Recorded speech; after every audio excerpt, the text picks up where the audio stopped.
Hey guys, for this video, I'm gonna be teaching you how to change your location on your iPhone. With this tutorial, you're gonna be able to add more information to your iCloud. So let's get started by opening settings.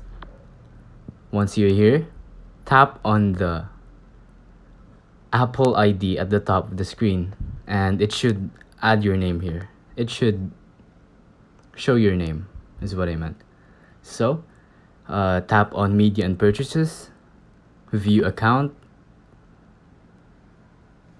and then just wait for it to load. And make sure that you enter your password. And once you do that, you're gonna see all the information about you. And in that information, you can find country or region. It's gonna say country or region. So if you just simply tap on country or region, you can change it from there. And it's actually that simple. If you think this video was helpful, please consider liking, subscribing, and hitting the notification bell. If you have any questions, feel free to comment down below.